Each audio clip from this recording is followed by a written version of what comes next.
O que você faria se tivesse apenas um ano para se atualizar e revolucionar a sua carreira? Você sabia que em 12 meses é possível preparar profissionais que atendam às competências técnicas e comportamentais mais valorizadas pelo mercado? Você sabia que enquanto se prepara, pode ao mesmo tempo fortalecer parcerias com empresas para acelerar a empregabilidade e a inserção no mercado de trabalho?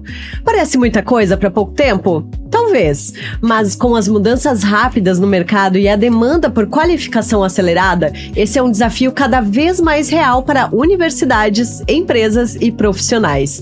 E esse é o tema desse último episódio da temporada de 2025 do podcast Educação do Amanhã, que vem na parceria de Unicinos. Na Unicinos, você é o protagonista da sua própria trajetória. Com cursos de graduação conectados com o mercado de trabalho atual, você tem uma infraestrutura completa e tecnológica para os seus estudos. Conheça os campi de Porto Alegre e de São Leopoldo e vem estudar na 4ª melhor universidade privada do Brasil. Unicinos, nossa sala de aula é o mundo, e na produção desse podcast está Lucas Vieira e na operação de áudio e vídeo, Leandro Moca. E eu recebo novamente aqui no estúdio os professores Eduardo Senise, que é diretor de Educação Continuada da Unicinos, e a Victoria Kern, que é gerente de Desenvolvimento e Produtos da Diretoria de Educação Continuada da Unicinos, e já é sócia deste podcast, porque está aqui pela 3ª vez. Bem-vinda de novo. Bem-vindo, professor. Obrigada. A gente vem porque é muito legal participar. É muito legal, eu adoro receber vocês aqui. Gente, nosso papo hoje é praticamente uma continuação do nosso episódio sobre educação continuada, mas hoje eu quero que a gente aprofunde falando mais sobre soft skills e sobre formação em pouco tempo mesmo, porque 12 meses é um tempo bem acelerado, né, para você conquistar uma diplomação, uma titulação. Quais são hoje as competências chaves que vocês estão mapeando na universidade, as soft skills que vocês consideram, assim, fundamentais para o mercado e que vocês estão oferecendo em um curso de 12 meses? Legal. Essa pergunta é maravilhosa porque ela tem muito a ver com tudo que a gente vem estudando mesmo, né? A gente entende que, independentemente da área ou da carreira que você esteja buscando, algumas competências elas são básicas para o mundo de trabalho de hoje, né? E aí uma delas é, como você falou, as soft skills ou human skills, né? As habilidades humanas. Então, as nossas competências relativas a se comunicar com qualidade, saber negociar, resolver problemas complexos, lidar com conflitos. Essas são todas habilidades humanas e que, nesse momento, nos distinguem bastante da inteligência artificial. Uhum. Né? Então, esse é um grupo de habilidades que não importa se você é da gestão, da saúde ou da tecnologia, eles sempre vão ser importantes. Outras duas áreas são importantes para nós e também vão perpassar todos os cursos. Uma é a ideia de que é importante você ter decisão com base em dados. Então, no mundo das fake news e das diversas fontes de informação, muitas vezes conflitantes, né? Você precisa saber quais dados são confiáveis e quais não. Quais dados são efetivamente científicos e qualificam a tomada de uma decisão e quais dados são apenas achismo e intuição, que tem até uma valia, mas assim, até que ponto tomar dados, né, como uma fonte segura de informação é importante e quando não, né? Eu acho que essa reflexão é importante. E acho que tem um terceiro tópico que é muito relevante, né, Vic, que é a ideia de que quando você faz uma pós-graduação, você procura melhorar a sua trabalhabilidade, se colocar numa condição de trabalho melhor do que quando você iniciou o curso. E para isso, a gente vai ter também uma disciplina de orientação de carreira. Então, ao longo desse conteúdo, você vai poder fazer o seu plano de desenvolvimento pessoal, vai poder entender quais são os melhores passos para você seguir, né, num curto e médio prazo para o seu desenvolvimento profissional. Eu acho que são 3 aspectos que perpassam todos os nossos cursos, que são bem importantes. Acho que o Edu falou tudo, assina embaixo. Mas só para reforçar, assim, ele reforçou muito que é competências humanas, né? E é isso, a gente tem que disponibilizar na educação formal esse espaço para esse desenvolvimento desse tipo de competência, porque é ali que a gente vai competir, e, né, é uma coisa que a máquina, que a tecnologia nunca vai conseguir alcançar, eu espero, né? Mas que a gente desenvolva isso nas pessoas, porque as competências técnicas, elas vão estar sempre mudando, né? E a gente poder oportunizar isso enquanto diferencial no mercado, enquanto ser humano e profissional, é o que vai fazer a diferença, porque realmente vai durar a longo prazo, né? Tipo, muito Eu ia já pegar esse gancho falando sobre essa evolução do soft skill, assim, porque eu tenho a impressão que até poucos anos no mercado de trabalho, você ter ali algumas soft skills, até ok, era algo que as pessoas valorizavam, mas, se a pessoa tem o domínio técnico, beleza, tudo bem, vamos embora e a gente dá um jeito, assim. Mas eu tenho a impressão que esse jogo virou um pouco, de certa forma. Tô correta ou é ilusão? Eu assim? acredito que sim, porque eu acho que as competências humanas, elas são mais difíceis da gente desenvolver, né? A gente não vai desenvolver com um vídeo no YouTube curto, né? Não vão ser com pílulas de conhecimento que tu vai ver ou numa experiência assíncrona que tu vai desenvolver tuas maiores habilidades humanas. Então é mais difícil, né? E assim a gente se torna mais competitivo, porque a gente tá, né, tendo habilidades que o resto da população às vezes não tem acesso, não tem tempo pra isso, ou não tem vontade, porque quer tudo muito rápido, né? Então a gente poder se disponibilizar a entender que é duro a gente se desenvolver enquanto ser humano, ter resiliência, analisar os problemas de forma analisar a complexidade dos problemas, que cada vez que tu vai abrindo, tu vai encontrando outros, e não surtar com isso, e sim abraçar a complexidade pra gente tomar a decisão com todos os dados que a gente tem, né? Então acho que essa capacidade da gente se desenvolver de forma como ser humano, ela é essencial e ela vai acontecer se a gente se permitir estar em espaços que desenvolvam isso e não queira receber conteúdos de forma rápida, que a maioria das pessoas está fazendo isso. A nossa sociedade está indo nessa sociedade da performance, que é tudo muito rápido. Eu quero me entregar rápido, a gente vê isso na faculdade, né, na graduação, assim, os profissionais que estão indo pro mercado, eles querem a ferramenta, eles querem como é que eu aplico rápido, mas não tem receita, não existe essa receita. E tu lidar com um mundo que não tem receita, tu desenvolve tendo trocas humanas, né, um desenvolvimento mais contínuo ali de habilidades. Esse tema é muito bacana, né, Vic? Porque ele tem a ver com algo que precisa ser equilibrado entre a necessidade profissional hoje de se qualificar de maneira rápida. Felizmente ou infelizmente, o mercado ele é muito competitivo e te exige uma qualificação constante, né? Essa ideia de lifelong learning é de fato real. E mesmo essa técnica, né? Exatamente. Técnica, né? Mas, por outro lado, essa competência técnica, ela muitas vezes ela pode estar agora embarcada na bendita inteligência artificial. Então, 10 ou 15 anos atrás, se você soubesse muito de Excel, você ia ter uma condição de trabalho muito bacana como analista de qualquer empresa. Hoje em dia, muitos daqueles comandos do Excel viraram prompts numa inteligência artificial. E aí, para esse tipo de profissional, se ele não conseguiu se desenvolver em outras habilidades, ele acaba tendo uma condição de carreira muito achatada, o teto fica muito baixo para ele. Ao passo que se ele, ao longo dessa jornada, além de saber Excel, ele conseguiu liderar grupos transdisciplinares, conseguiu se envolver com projetos, conseguiu um grupo de outras habilidades, competências, experiências que foram ajudando a se desenvolver, certamente ele tem hoje uma possibilidade de carreira que é diferente, né? Acho que conjugar bem esse pacote de experiências versus a necessidade de se atualizar constantemente, eu acho que é fundamental para qualquer curso de pós-graduação hoje. Existe alguma espécie de discrepância entre o que o mercado está buscando e o que os profissionais acham que o mercado está buscando? Essa reflexão é maravilhosa, porque numa sala de pós-graduação você tem pessoas com diferentes backgrounds e formadas em diferentes épocas.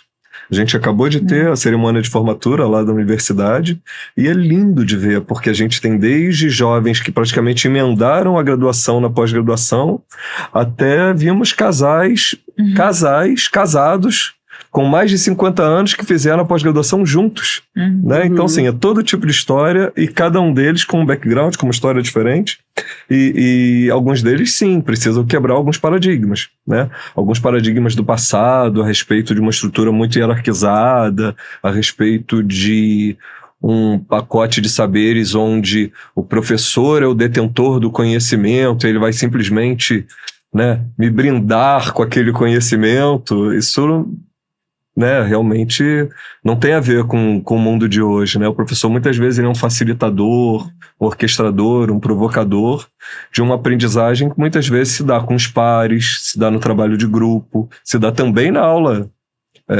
expositiva, mas ele também acontece em outros momentos, não é isso, Vic?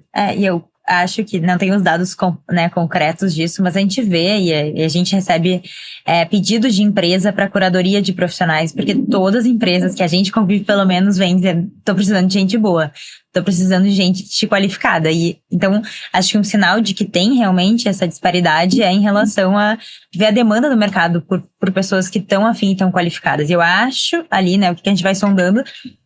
E até foi um debate nosso ali para montar um novo modelo de pós-graduação, né? A gente teve vários embates, fez várias pesquisas de mercado, entrevistou pessoas, porque a gente firmou muito, assim, em colocar, né, na grade da grande maioria dos cursos, competências socioemocionais. E isso foi um debate. A gente falou, numa especialização, né? O quanto a pessoa precisa sair especialista, né? Então, eu vou numa engenharia, né? Eu tirar 3, por exemplo, ou 4 disciplinas que seriam formais ali, técnicas, e colocar competências socioemocionais, dá uma mexida ali. Por que isso, né? Porque ainda tem, e eu fui uma das pessoas que debati bastante com o Edu quando a gente estava construindo isso, a gente perceber que isso é o essencial pro profissional. A gente não quer botar, né? É um debate até com os coordenadores, assim, né? E firmar o pé em a gente colocar, vamos botar competências socioemocionais no currículo, tem que estar ali.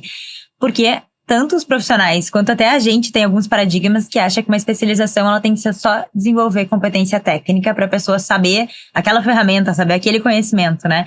Mas que profissional que a gente está botando no mercado? A gente quer alguém que saiba um conhecimento ou que saiba tomar decisão, né, num contexto complexo, uma pessoa que vai saber circular em vários ambientes, né?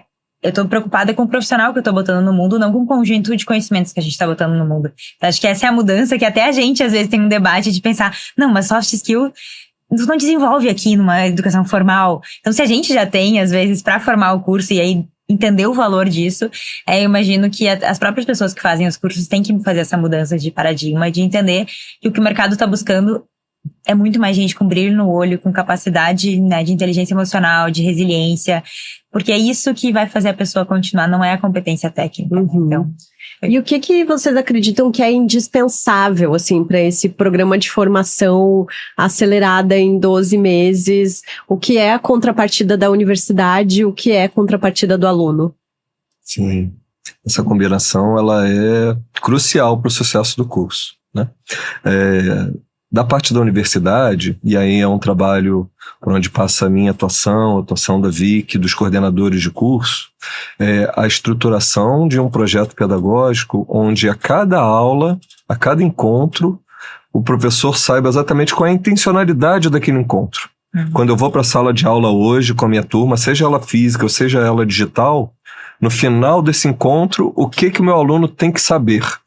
Ele entrou nesse momento com qual formação, com qual informação, e ele vai sair dali como. E como essa informação contribui para impulsionar a carreira dele. Né? Exato. Que conjunto de habilidades e competências ele vai levar, seja dessa aula, dessa disciplina, desse módulo ou desse curso. Se a gente tiver isso bem estruturado, a gente consegue fazer com que tudo isso caiba em 12 meses, porque a gente sabe exatamente de onde a gente partiu e aonde a gente quer chegar. Então esse é um trabalho de intencionalidade metodológica, pedagógica muito importante, né? E do parte do aluno, naturalmente, exige um pouco de disciplina, né, Vicky? Exatamente. Eu tava pensando outro fator que além eu acho que tem da parte do aluno a disciplina e a gente se permitir estar presente num espaço de aprendizagem e se permitir viver aquilo integralmente, né? Porque como é difícil tu ficar 3 horas, 2 horas numa aula enquanto cansado depois do trabalho, né? Tem outras 1000 atividades pra fazer, então esse esforço, né, de estar ali apostando em um espaço de aprendizagem, esteja ali o máximo que puder pra aproveitar aquilo. E acho que casa com outra questão que a gente bateu muito o pé aqui pra fazer na nova formato de pós que a gente vem desenhando, é que se a gente tá falando dessas competências humanas que a gente tá apostando, e que a gente quer que o aluno esteja presente e alavanque a sua carreira, tem um fator principal, que é o que a gente mais vê na nossa carreira, que é o famoso QI, que é quem indica, né? Então, assim, como que eu construo networking? A gente entende que essa é a base para alavancar a carreira. Então, esse é o nosso diferencial. É a gente apostar na sincronicidade, na troca entre humanos, entre o professor, entre os colegas, para garantir que ele saia com uma rede. E eu acho que essa é a diferença, não é só o conhecimento. Tu vai desenvolver habilidade socioemocional, tendo cadeiras sobre isso, né, disciplina sobre isso, mas tu tem que apostar, né, a gente tá indo num momento que as pessoas estão sedentas por mais trocas humanas e voltar para isso, então apostar no networking como a armadura, assim, ou, né, o grande pilar que tu vai sair de uma pós-graduação tendo rede. Acho que isso ajuda a construir uma carreira sólida, porque aí tu sabe quem trabalha com isso, né? Esse ponto é muito legal, porque eu não sei como é a experiência de vocês, mas para mim, boa parte das minhas oportunidades de carreira nasceram por conta da minha rede, e muito da minha rede eu construí ao longo dos cursos que eu fiz durante a minha jornada. Sim. Pra mim, todo. É verdade? Então, só pra gente tangibilizar essa questão, né? Porque senão fica uma coisa muito etérea, né? Assim, networking. Pessoal, networking é a efetiva construção de laços a partir do que você, né, consegue genuinamente se relacionar com aquelas pessoas e elas entendem quais são suas fortalezas, quais são suas competências, onde cabe a sua ajuda. E isso é, assim, é um game changer para a carreira de quem sabe fazer isso de modo qualificado. E também é uma parte importante de por que fazer uma pós-graduação. E de um networking de forma estruturada, né? Porque assim, tu conhecer como a pessoa trabalha já é um sinal de como tu vai indicar ela pra alguma coisa ou não, né? Então ter essa experiência vivencial com outras pessoas pra mim, a minha carreira é toda, assim, tanto na parte de empreender quanto na carreira acadêmica, todas as oportunidades que eu tive foi de ex-colegas. E assim, eu posso listar todos. E é essa base que a gente quer dar pras pessoas saírem no mundo. Quem tá começando uma nova carreira, como a gente falou no último programa, Sim. Ou quem quer avançar na carreira, uma nova vaga, né, uma promoção, expande tua rede. E a gente quer oportunizar isso na pós também. Eu acho que só o tópico networking, ele rende, assim, mais uns 3 episódios, Exatamente. né? Eu tenho experiências diferentes na minha carreira, porque sim, também tive muita contribuição de networking, mas também vim parar aqui sem conhecer ninguém. Assim. É verdade. E aí eu sei que o caminho é muito mais difícil também, né? Eu acho que por isso é muito importante estabelecer essas redes, ter as pessoas conhecidas. Eu brinco com uma amiga que é a rainha do networking, assim, eu falo, meu Deus, tu é maravilhosa, porque todo momento ela ainda usa o cartão, né? E ela vai, distribui. Eu falo que, nossa, tu é a rainha do kkk, assim, né? Tipo, todo vai, conhece gente, tu sabe quem indicar, tu sabe. E eu acho que é muito importante também dentro desse ambiente da universidade, você estabelecer esses laços, porque no fim vai durar pra vida inteira. Porque as pessoas que eu conheci na universidade há 20 anos são pessoas que até hoje eu acabo trabalhando junto, eu conheço, eu indico, elas me indicam. Então, acho que dá pra gente pensar que é um investimento mesmo de tempo, de relacionamento pro resto da vida, assim. Sem dúvida. E naturalmente algumas pessoas são mais habilidosas nisso do que outras, algumas são mais expansivas, mas isso também tem a ver com um autoconhecimento e entender, poxa, o que eu quero para minha carreira, onde eu quero chegar, será que também essas competências e essas habilidades são importantes para mim e eu preciso desenvolvê-las? Ou não, né? Para o tipo de carreira que eu quero ter, eu posso focar mais em outro tipo de questão e seguir em frente de outra forma, né? Até oportunizar esse tipo de reflexão é importante. E como é que a gente cria um ambiente também de diversidade dentro desse universo do networking? Porque aí a gente está falando, né, de um círculo de pessoas que acaba ficando muito mais coeso. E a gente sabe ainda que os ambientes corporativos ainda estão, assim, muito longe de chegar num ambiente de muita diversidade. Como é que a gente equilibra isso, né? Essa é uma jornada que a gente precisa perseguir como sociedade, né? E a universidade, ela tem que ser um campo onde se discuta isso, naturalmente, porque, como você bem disse, infelizmente, boa parte das empresas ainda está, talvez, dando seus primeiros passos rumo a uma maior diversidade. E ter uma formação, de fato, humanista, de fato, com valores como a da Unicinos tem, né? Assim, eu acho que ela propicia esse tipo de debate, esse tipo de conversa.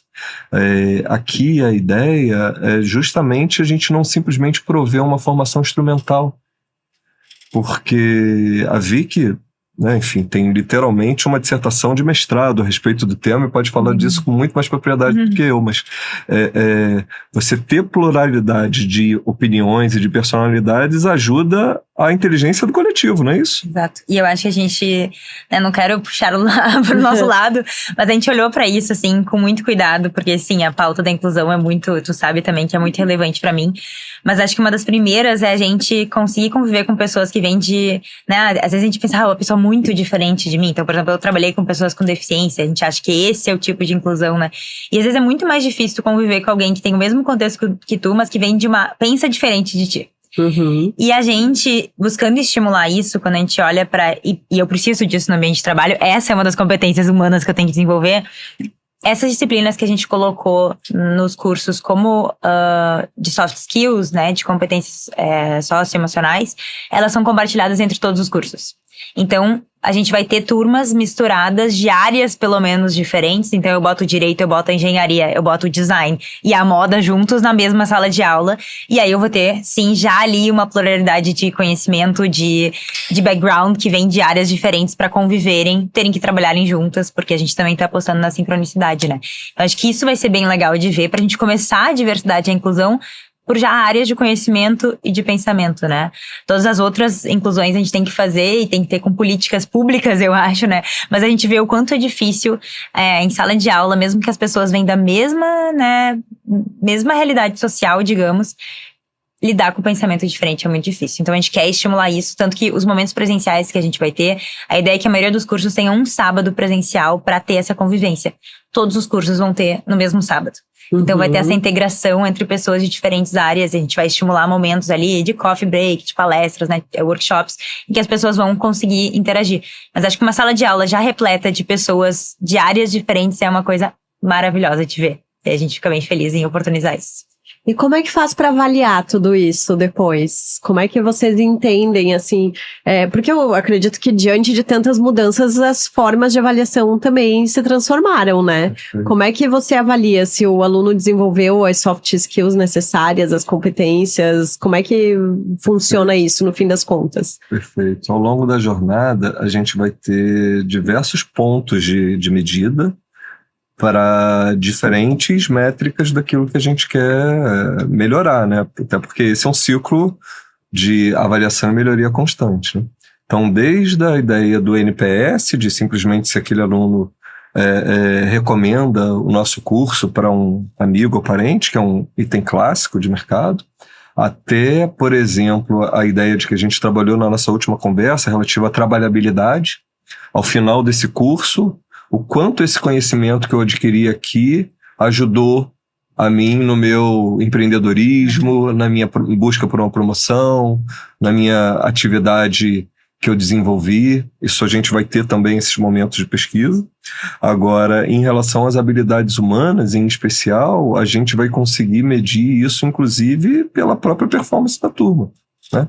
Então, é muito comum aquela ideia de que, por exemplo, um rapaz que seja da área de tecnologia, ele esteja lá, né, focado no computador, enfim, aquele coisa bem, né, a figura clássica do nerd, né?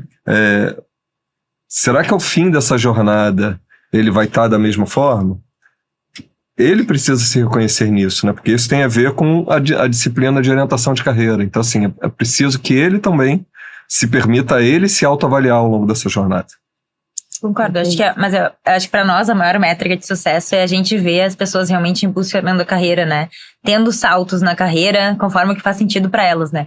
Porque a gente acredita muito que são esse tipo de competência que vai ajudar eles a darem esse salto, assim. Então, para mim, a métrica que eu quero ver é a gente conseguir acompanhar alunos, né? E continuar acompanhando alunos e vendo o quanto uma pós-graduação, né? Um conhecimento formal contribuiu para elas se desenvolverem nas carreiras. Perfeito. Agora, para a gente chegar no encerramento do nosso podcast, a gente tem o tema de casa. E não é porque é final de ano que não vai ter tema de casa. Quero saber o que vocês recomendam de leituras, pode ser filme, série, o que vocês quiserem recomendar aí para quem nos assiste. Eu vim, é a minha terceira vez aqui, eu nunca preparei, é a primeira vez que eu trouxe uma frase, tá? Olha! Então, na verdade, não, é um livro que eu pensei, nossa, já vim, é a terceira vez, nenhuma eu botei, então eu vou ler aqui só a frase, Que, pra mim, o que eu indicaria mesmo, um livro que mudou minha vida, assim, em nível de entender o que eu precisaria de competência pra me desenvolver, foi a Introdução ao Pensamento Complexo, do Morin. E ele é um livro bem teórico, tá? Mas ele é muito interessante da gente olhar os aspectos, uma mudança de paradigma que a gente tem que fazer, de achar que a gente, não importa a profissão que a gente tiver, a gente tem que encontrar respostas lineares pros problemas, e que os problemas, a gente consegue resolver problemas complexos de forma simples. Então eu comecei a identificar isso, e isso muda também de entender o ser humano, as equipes com quem eu vou lidar, porque o ser humano não é racional, ele também tem um aspecto emocional que não é considerado em muitas das teorias ou das receitas que a gente tem para um negócio de sucesso, para uma carreira de sucesso, né? Então, entender a complexidade das coisas ajuda a gente a tomar decisão de carreira e de posicionamento, né? Em olhar para o mundo de uma maneira diferente. E ele fala uma frase que para mim é uma das que eu gosto, que é em relação ao conhecimento, né? Ele fala que mais vale uma cabeça bem feita que seleciona e contextualiza os saberes do que uma cabeça bem cheia que acumula e empilha saberes, como em uma prateleira. Né? Então, a gente saber conectar diversas áreas em 12 meses. Eu não vou aprender tudo daquele conhecimento, né, que eu preciso. Mas se eu souber conectar o conhecimento, as novas tecnologias que vão surgir, porque não vão parar de surgir, né? E não ficar preso naquele conhecimento que eu tive, que tem que ficar na minha prateleira.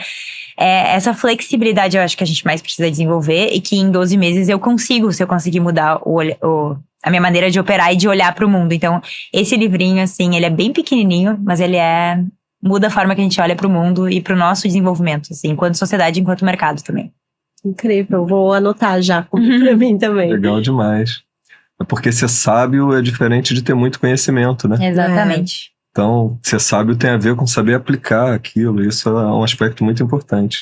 Acho que posso pegar um gancho aqui importante na sua fala, Vi, que recomendar também um livro que acho que ajuda nessa reflexão, ele é chamado Hábitos Atômicos. Muitas vezes, quando você pensa em fazer uma pós-graduação, você tem um sem número de opções, seja de pós-graduação, seja de outros tipos de curso, ou seja de outras atividades. E muitas vezes esse excesso de opções ele pode ser paralisante. E aí esse livro ele tem um aspecto muito bacana de que ele faz uma provocação sobre como você vai mudando muitas vezes pequenos hábitos, fazendo pequenos ajustes, isso vai gerando melhorias incrementais, que ao longo de muito tempo, né, dentro daquela perspectiva de um efeito bola de neve, isso vai clareando as coisas para você e você vai tendo melhores hábitos, vai fazendo coisas mais bacanas, vai tendo um processo de decisão mais interessante. Eu acho que para quem está pensando em fazer uma pós-graduação, ou estudar inglês, ou não sabe se casa ou compra uma bicicleta, talvez possa ter uma boa provocação aí nesse livro. Hábitos Atômicos. Muito bom. Gente, obrigada pela presença de vocês mais uma vez. Foi muito gostosa essa conversa. Ótimo. E eu agradeço também você que acompanhou a gente até aqui. Se você ficou com alguma dúvida, pode comentar ali no chat também, pode deixar seu comentário, aproveita, te inscreve no canal, deixa seu like e fica de olho que toda segunda-feira tem quadro do Educação do Amanhã dentro da programação do Gaúcha, hoje na Rádio Gaúcha e aqui no YouTube de GZH. Eu me despeço e até ano que vem, gente. Beijos!